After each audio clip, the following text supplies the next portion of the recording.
Hey, what's up, guys? I saw this. Now, HorrorHound. I had gone over HorrorHound last year.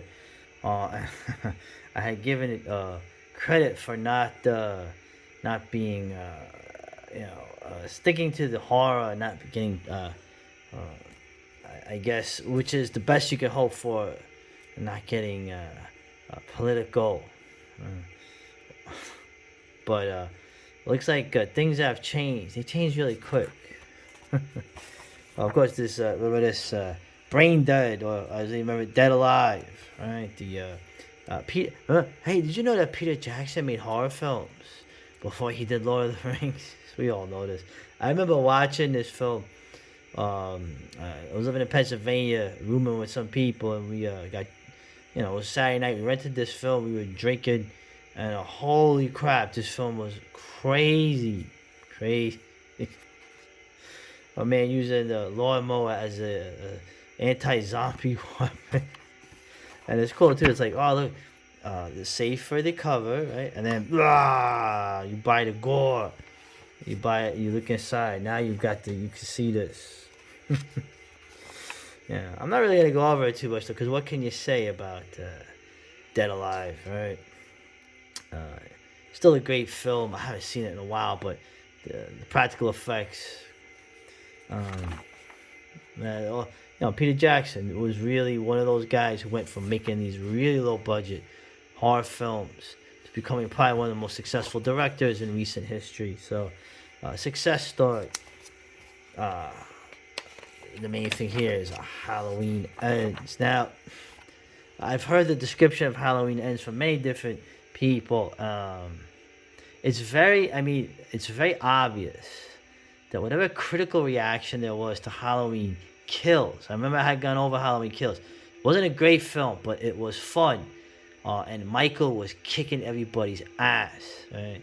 Well, apparently, and it was popular enough, but the critical response to it was not good.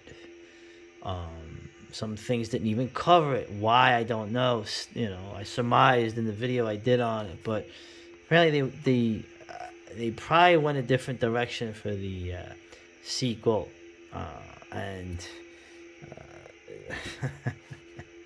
but what's interesting, no offense to her, I have no interest in seeing an interview with either Jamie Lee Curtis at this point, or with this guy, whoever this guy is that made it. But what I saw that was interesting to me was when they talked to the master, John Carpenter. This was really funny. I don't know who does the interview. Okay. It's, some broad. I like the question. Well, check this out. Probably the most loaded question of the month right here. What has seeing the evolution and legacy of Halloween been like for you? And seeing the evolution of Laurie Strode catapulting over Michael as being the face of the franchise and being the hero she is. Huh. Just look at that.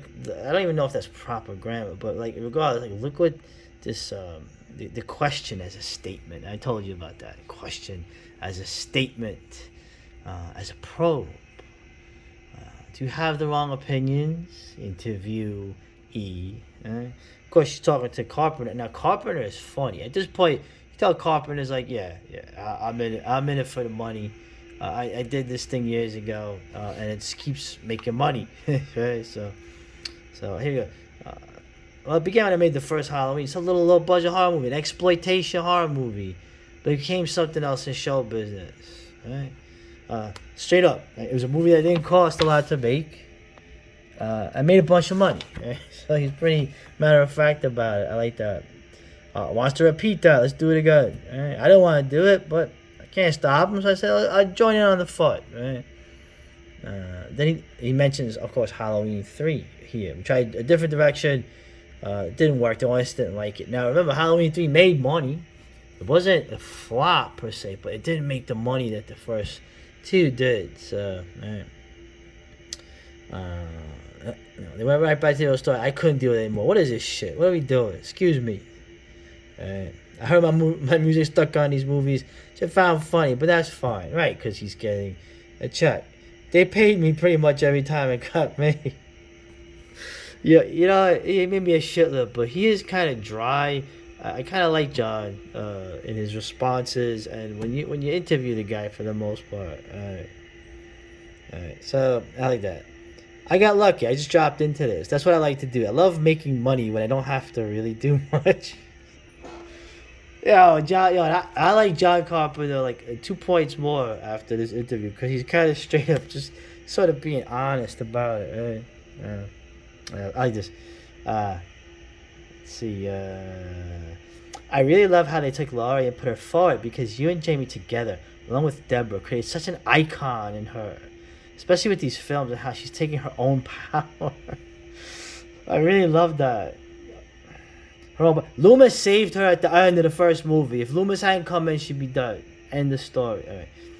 And JC's big time. I didn't know that we would get Jamie, but they got her. It was just a particular move. She's a force of nature. You can't fool around with her, right? Here, she's great. I'm proud of her. She's a warrior. I've been blamed for being a misogynist, right? Over the first Halloween. I'm sorry. That's bullshit. No, it's true. It's true. I was active in Directors Guild. Yeah, I said, would you appear and present at this women's film festival? I said, yeah, sure, right? I introduced myself, and the whole audience started booing me. I'm not kidding. I went, what? I did my job. I think it was more feminist than anything. They thought I was a piece of trash. Maybe they're right. I don't know.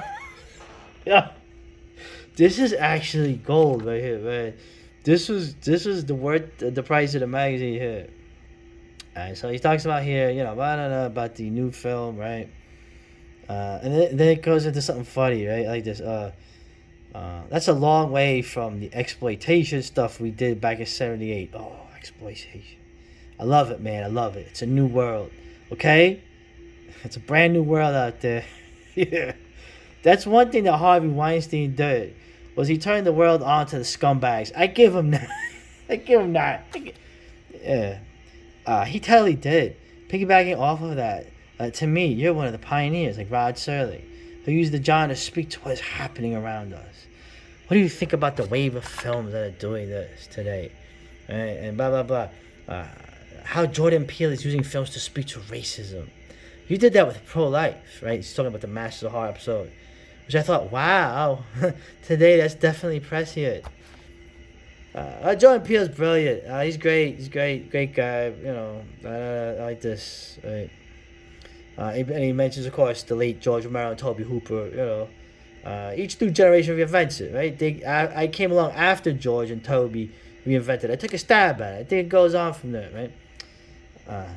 Every day you turn on CNN, maybe you do. You're seeing some new horrible realities. What do you do with the story and the genre to keep it going?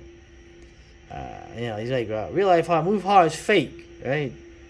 They love to be scared, right? Like an amusement park, right? They talk about this stuff, right? You always have cinematic techniques. They're extremely cheap, and you have to be a little embarrassed to use them. Like the guy's like, oh man, and she talks about the music, right? I like how he basically, and he does this in the book I'm gonna cover at some point, That's what I do. I don't have the greatest chops in the world. Can you, I can do that. I don't have the greatest chops in the world. I don't mind that. I can do some things really simply. The simple things I can do pretty well, right? He talks about his son, his godson. They're better musicians than him. I just like that, right? It's a lot more fun to work on music than directing. Let me tell you right now. God, directing is horrible. The pressure is awful. Music is just a joke. Oh, man. It goes here like this too. When she goes, I love the synth rock, and you are one of the maestros of that. What was it about the synthesizer and that genre that really grabbed you? It goes back to film school again. You have no money, right? You get a keyboard and a synthesizer, you can sound big. You can do all the parts, like string, horn, drums, all the keyboards. It's a poor man's orchestra. That's what got me started, right? And so, right, and she has some at the end advice for upcoming independent filmmakers, right? And I just like it, he talks about the Friends being independent filmmakers. They have a disposal, and he's right here. He's actually been right the whole time. It's kind of funny. They have at the disposal this incredible technology these days. I never had this. Digital cameras, and they're cheap. You shoot things that look great for no money. I mean, come on. I don't want to hear any whining. Whining is not allowed. Yeah, that was great, man. The interview was very current, yeah. And this dude's like, yeah, it's like, come on, I did this movie years ago, and they keep using it, and so I'll keep getting the check and put my name on it, lady. Yeah, great interview.